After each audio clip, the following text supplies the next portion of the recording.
Baik, sebelumnya Assalamualaikum warahmatullahi wabarakatuh. Selamat siang semuanya. Salam sejahtera untuk kita semuanya. Baik, mahasiswa pendidikan biologi semester 3. Ya, pada pagi hari ini kita akan membahas ya materi yaitu spermatobita. Sebelumnya kita sudah membahas terkait dengan tata nama, kemudian taksonomi dan klasifikasi.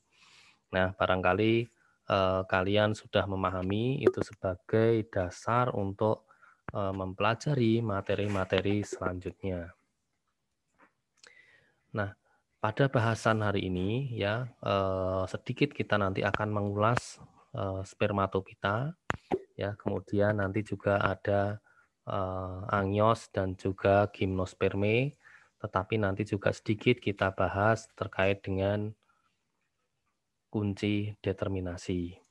Nah, sudah kita bahas sebelumnya atau kita sudah singgung sebelumnya, spermatobita itu tumbuhan yang berbiji. Ya, sesuai dengan namanya ya, pita itu adalah tumbuhan, kemudian sperma itu adalah biji. Ya, sehingga di sini pengertian umumnya spermatopita itu adalah tumbuhan yang berbiji. Ini anggotanya cukup banyak sekali di sekitar kita, ya bahkan hampir eh, semuanya itu anggotanya adalah spermatopita gitu ya, walaupun nanti di situ juga ada beberapa anggota dari tumbuhan rendah.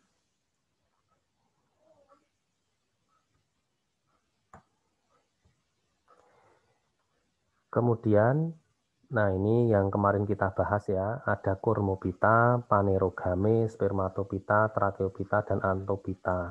Kira-kira kalau digambarkan dengan peta konsep sederhana, itu kaitannya semacam ini antar konsep.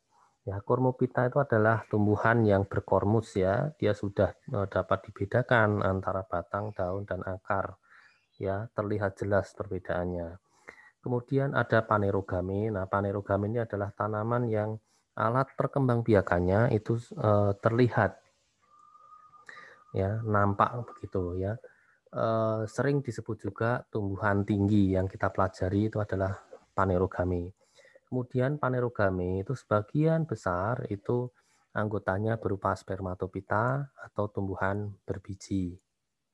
Ya, kemudian ada Tracheopita, itu tumbuhan yang berpembuluh. Kemudian anggota dari spermatopita sebagian besar itu juga berupa Anthopita atau tumbuhan yang dapat berbunga. Itu.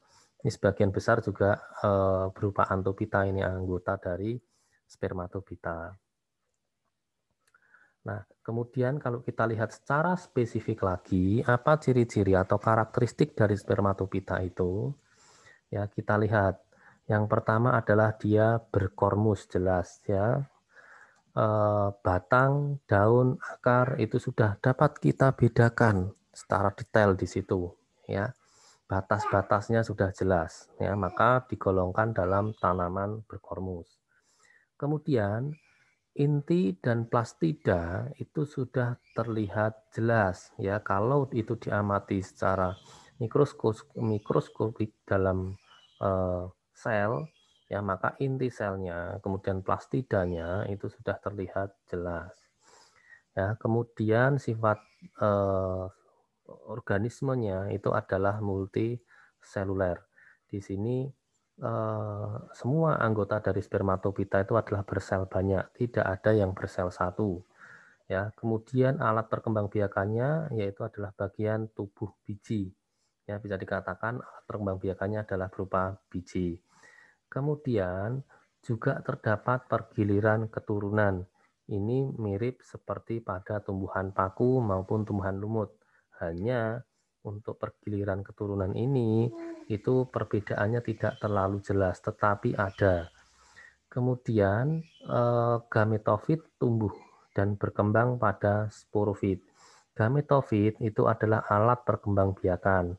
Sporofit itu adalah tubuh tumbuhan itu sendiri. Sehingga kalau kita amati tanaman dari spermatopita itu alat perkembangbiakannya berupa biji itu kan berada di tubuhnya, ya, sehingga dapat dikatakan di sini gametofit tumbuh dan berkembang pada sporofit.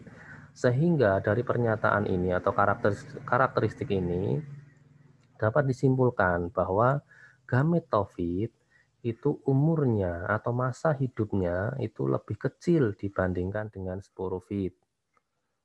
Paham ya? Karena spermatopita itu model tumbuhnya itu adalah tubuhnya itu tumbuh dulu. Ya, tumbuh dulu, berkembang besar, baru muncul gametofit, kan begitu ya, baru muncul biji, bunga, dan lain sebagainya. Sehingga di sini gametofit itu masa hidupnya lebih kecil dibandingkan dengan sporofit atau fase sporofit. Saya pikir di sini tidak ada masalah. Nah, kemudian spermatopita itu jika ditinjau dari bijinya, ya apakah dia diselimuti oleh karpel ataupun tidak, maka dibagi menjadi dua, yaitu gimnosperme dan juga angiosperme.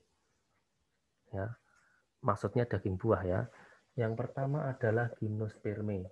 Ya, gimnosperme itu tanaman yang tidak atau berbiji terbuka ya, jadi bijinya itu tidak diselimuti oleh daging buah. Kemudian kebalikannya, angiosperme itu adalah biji tertutup. Bijinya itu ditutupi oleh daging buah. Nah, anggotanya lebih banyak mana? Nah, ternyata lebih banyak angiosperme. Nanti bisa kita lihat sendiri ya, di lingkungan kita itu banyak sekali angiosperme. Nah, antara gimnosperme kemudian angiosperme ini tentu ada perbedaannya. Selain dari daging buahnya yang ada di dalam atau di luar biji itu. Ya, yang pertama ditinjau dari habitusnya, kemudian ditinjau dari daunnya, kemudian ditinjau dari penyerbukannya, batang, bunga, kambium, dan juga sel kelamin. Ini tidak saya sebutkan secara detail karena ini harus melalui pengamatan. Ya, nah tugas kalian berkaitan dengan ini, kalian coba ya cari 3 tanaman gimnosperme, kemudian tanaman angiosperme. Nah, masing-masing 3 itu silahkan diidentifikasi bagaimana habitusnya, bagaimana daunnya, penyerbukannya, dan lain sebagainya. Ya, sehingga di situ nanti ada 2 tabel. Tabel pertama adalah menjelaskan tentang tanaman yang kalian identifikasi tadi, yang termasuk gimnosperme, itu buat dalam satu tabel. Kemudian tabel yang kedua itu berisi angiosperme. Ya, dalam masing-masing tabel tentu nanti ada komponen habitusnya. Habitusnya bagaimana tanaman 1, 2, 3. Daunnya bagaimana 1, 2, dan lain sebagainya. Nah, dari masing-masing tabel itu, maka kalian akan dapat menyimpulkan ya, gimnosperme itu habitusnya bagaimana, daunnya bagaimana, dan lain sebagainya, sampai yang terakhir yaitu sel kelamin jantannya bagaimana. Ya, itu kesimpulan dari masing-masing tabel. Jadi nanti gimnosperme ada kesimpulannya sendiri, kemudian angiosperme ada kesimpulannya sendiri. Kalau sudah menemukan kesimpulan sendiri-sendiri, maka kalian coba bandingkan hasilnya itu dalam tabel tersendiri, sehingga nanti ada 2 kolom, kolom gimnos dan kolom angios, yang isinya nanti ada habitus, daun, dan lain sebagainya. Dari situ kalian akan dapat membedakan ya, oh ternyata gimnos itu perbedaannya dengan angios dari segi habitus itu adalah ini, dari segi daun adalah ini, dan lain sebagainya. Nah, itu dikerjakan secara berkelompok ya, kelompoknya itu satu kelompok 2 orang. Kalau jumlahnya ganjil maka ada satu kelompok yang 3 orang ya. Kemudian kapan mengumpulkannya? Nah, nanti untuk pengumpulannya itu H-1 sebelum kuliah berikutnya. Ya, jadi hari Kamis minggu depan itu silahkan dikumpulkan di Edmodo. Baik, saya pikir tidak masalah. Kemudian lanjut ke materi selanjutnya. ya.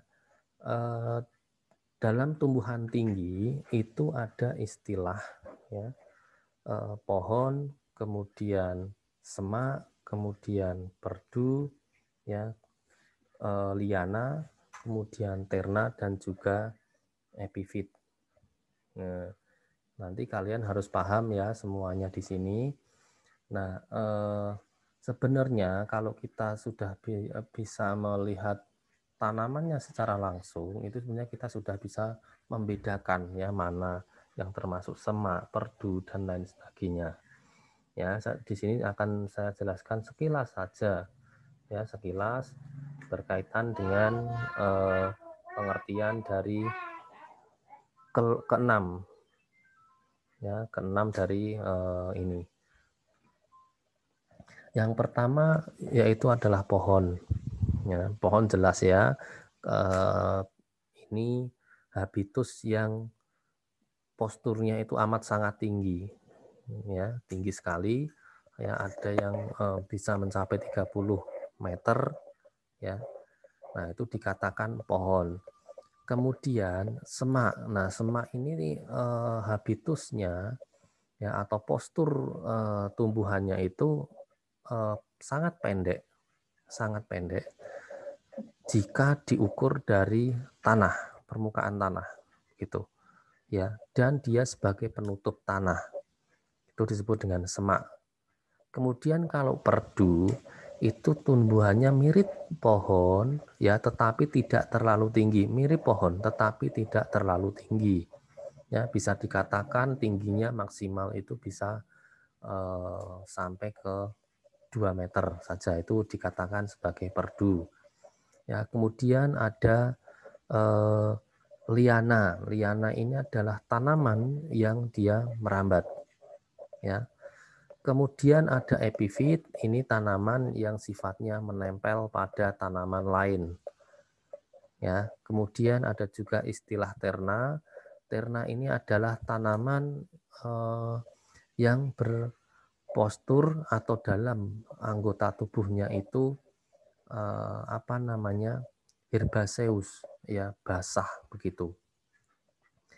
Contoh tanaman terna atau herbaceous itu adalah tanaman kalau dalam Jawa itu lompong ya atau talas. Nah, itu kan tanamannya itu basah ya, batangnya, daunnya itu termasuk basah. Nah, itu tergolong dalam terna.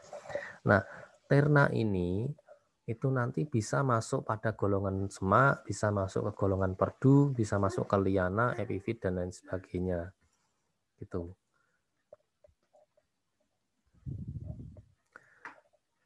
Nah, kemudian kita coba balik sekilas ya terkait dengan Phanerogame yang kita bahas sebelumnya, bahwa Phanerogame itu jumlah jenisnya, spesiesnya itu adalah 28.000.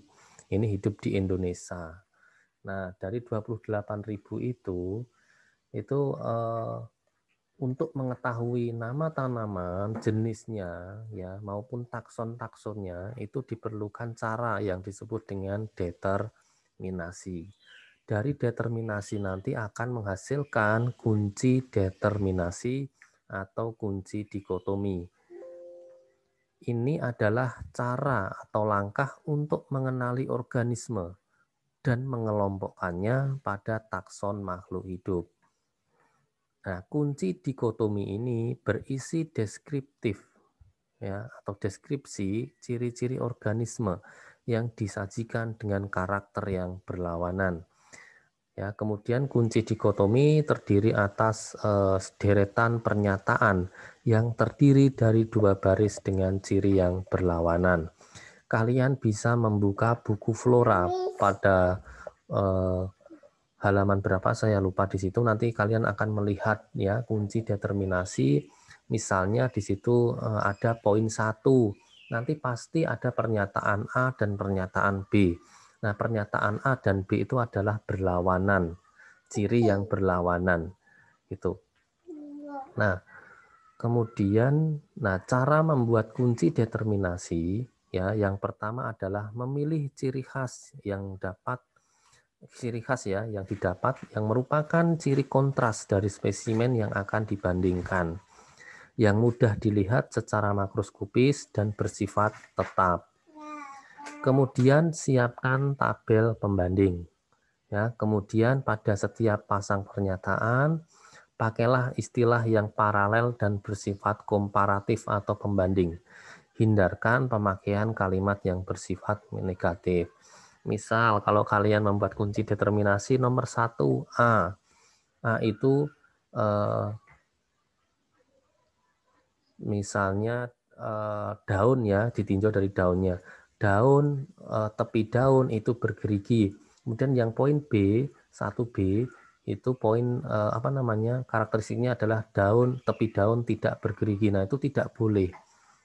Ya, yang satu bergerigi, poin 1B itu tidak bergerigi, itu tidak boleh karena itu bersifat negatif.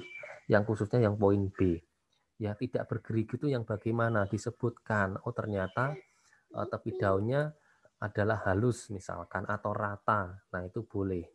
Ya, tidak bersifat negatif. Negatif itu ada kalimat tidak, bukan dan sebagainya, itu dihindari. Ya, dihindari itu bukan berarti tidak boleh mutlak ya. Pada hal tertentu nanti boleh menggunakan itu. Kemudian hindarkan pengukuran yang tumpang tindih. Ya, nah, tidak boleh double. Ketika sudah membuat kunci determinasi nomor 1, nomor 2, nomor 3 nanti diulang lagi itu tidak boleh, nanti tumpang tindih. Nah, kemudian nah ini contoh ya, contoh dari kunci determinasi ya, bisa kalian amati untuk cara membuatnya. Ya, mulai dari habitus ya, kemudian susunan daun, jumlah benang sari, dan lain sebagainya. Kemudian ini nanti akan kalian kerjakan di pertemuan selanjutnya ya, untuk membuat kunci determinasi, membuat kunci determinasi. Jadi di tema determinasi itu ada kegiatan. Yang pertama adalah membuat kunci determinasi dan mengidentifikasi tanaman dengan kunci determinasi. Jadi ada 2 kegiatan. Kegiatan untuk minggu ini itu adalah mengidentifikasi tanaman dengan kunci determinasi. Membuatnya nanti selanjutnya. Nah, dalam kunci determinasi itu ada kunci bertake, ada juga kunci paralel. Yang sering kita pakai adalah kunci paralel ini, ya. Nah, nanti kalian akan melihat ya di dalam buku Flora, kunci paralel itu ada 1A, 1B, 2A, 2B, 3A, 3B dan lain sebagainya. Nah, kita fokus dulu ya, fokus dulu pada cara mengidentifikasi tanaman dengan kunci determinasi. Langkah pertama, ya, kalau kalian punya satu tanaman ataupun lebih, itu harus kalian amati dulu. Pastikan bahwa tanaman itu ada di depan kalian, karena tidak mungkin kalian akan membayangkan saja ya. Jadi tanamannya harus ada di situ. Ya, kalian tidak tahu itu namanya apa, familinya apa gitu. Ya, maka dilakukanlah kunci determinasi atau mengidentifikasi dengan kunci determinasi. Setelah itu buka buku Flora. Ya, saya lupa halaman berapa, nanti silahkan dicek di situ, yang berisi kunci determinasi ya, mulai dari 1A dan lain sebagainya. Mirip seperti yang ada di slide ini. Nah, kemudian langkah selanjutnya, lihat di poin 1. Ya, misalnya di situ tertulis herba dan herba atau liana. Kalian lihat di tanaman itu apakah masuk golongan 1A ataupun golongan 1B. Misalnya kalau itu masuk di golongan 1A, maka kalian lihat di ujung kanan ada angka 2. Ini maksudnya kalian akan lanjut ke angka 2. Tapi kalau ternyata di poin 1 ini pilihannya adalah herba atau liana, maka kalian akan masuk ke poin 3. Ya, nomor 3 ini. Nah, setelah itu lanjut. Oh, dari nomor 3 ini kalian lihat tanamannya kemudian disesuaikan dengan ciri ini, masuk yang A ataupun masuk yang B. Ya, oh ternyata kalau masuk yang A, nah nanti akan di sini ya, termasuk dalam spesimen 1. Ya, saya coba contohkan kunci determinasi lagi ya. Saya coba contohkan sebentar.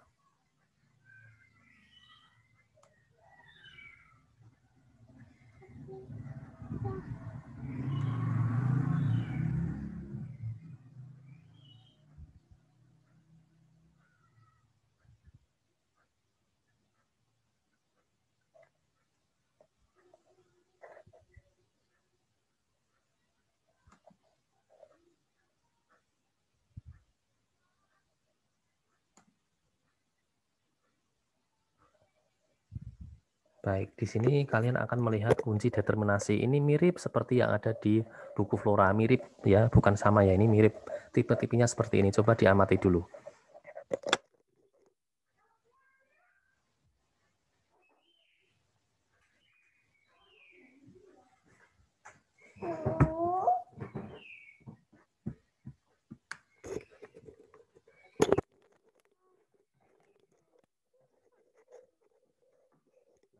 Di sini akan terlihat ya, 1A, 1B, dan lain sebagainya. Nanti kalian akan mulai dari nomor 1 dulu. Pilih yang A atau B disesuaikan dengan tanaman itu. Kalau misalnya kalian di poin B, ya, oh ternyata tumbuhan itu berbatang, maka lanjut ke nomor 2. Lihat di poin 2 ini, nomor 2 ini. Oh ternyata ciri yang sesuai adalah 2B, maka lihat di kanan ada nomor 3, lanjut ke nomor 3. Oh, misalkan yang sesuai adalah 3B. 3B di sini nomor 4. Lanjut ke nomor 4. Nah, kemudian di nomor 4 itu yang sesuai adalah A. Kalian lihat, oh ternyata tanaman saya adalah tumbuhan paku. Nah, di dalam buku flora itu nanti tidak langsung ke spesies semacam ini. Ya, akan merujuk pada familinya.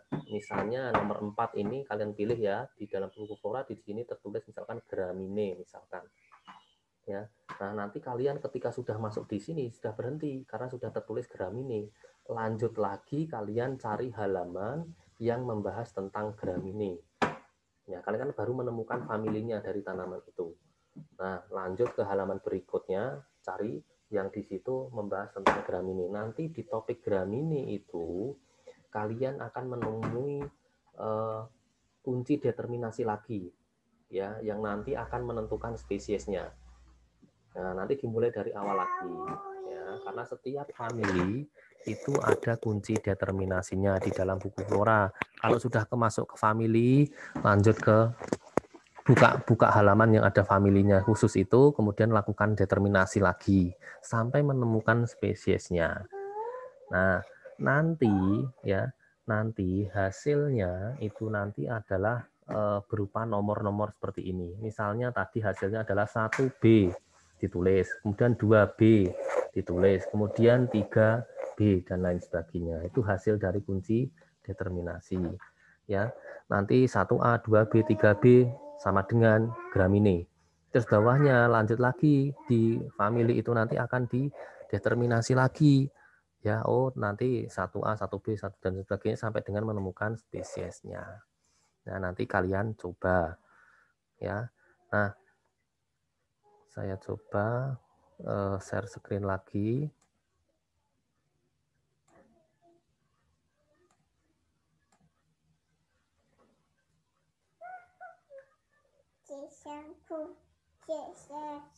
Nah, nanti hasilnya seperti ini. Nah, hasil dari kunci determinasi itu adalah seperti ini. Ya, 1B, 2B ini pilihan kita, kemudian sampai merujuk ke Gramineae. Misalnya ini ya. Terus kemudian nanti kalian cari halaman yang ada Gramineae-nya, yang membahas khusus Gramineae. Nanti di Gramineae khusus halaman Gramineae itu akan ada kunci determinasi seperti ini lagi. Kalian lakukan identifikasi lagi ya sampai dengan menemukan nama spesiesnya atau nama genusnya. Nah, kira-kira begitu.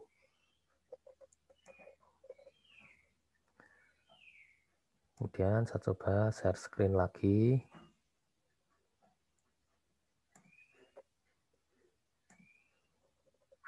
Nah, jadi untuk kunci determinasi ini ya, mengidentifikasi dengan kunci determinasi melalui buku Flora, itu silakan kalian lakukan secara individu. Karena di sini ada berapa mahasiswa ya, 10 atau 11, nanti akan saya berikan masing-masing satu spesies. Ya, kemudian kalian lakukan identifikasi menggunakan buku Flora sehingga nanti akan didapatkan kunci determinasi. Ya, 1A, 2A, 3B misalnya gitu. Kemudian nanti sampai menemukan familinya. Dari family kita buka halaman family. Nah, dari family itu nanti akan ada kunci determinasi lagi. Ya, lakukan determinasi lagi sampai menemukan spesiesnya. Nah, kira-kira begitu.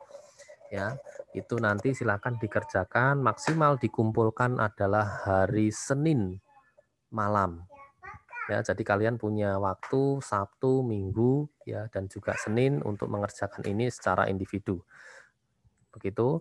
Jadi ada 2 tugas yang harus kalian kerjakan. Yang pertama tugas kelompok terkait dengan ciri-ciri tanaman angios dan gimnos. Itu kelompok ya, itu dikumpulkan hari Kamis melalui Edmodo. Kemudian tugas individu itu dikumpulkan hari Senin malam. Ya, itu melalui Edmodo juga. Ya, nanti saya akan informasikan terkait dengan tugas individu ini, masing-masing akan mendapatkan satu spesies yang harus kalian identifikasi. Ya, perlu kalian cermati bahwa kalian harus mencari tanaman itu, ya wujud aslinya. Ya, tidak boleh gambar di internet karena nanti akan salah ketika mengidentifikasi. Ya, nanti tanaman yang akan saya bagikan itu adalah tanaman-tanaman yang amat sangat mudah dijumpai di lingkungan sekitar kalian. Ya, begitu saja perkuliahan di siang hari ini. Ya, jangan lupa untuk melakukan presensi yang sudah saya share. Ya, mudah-mudahan perkuliahan hari ini bermanfaat ya buat kita semuanya. Sekian dari saya, terima kasih. Assalamualaikum warahmatullahi wabarakatuh.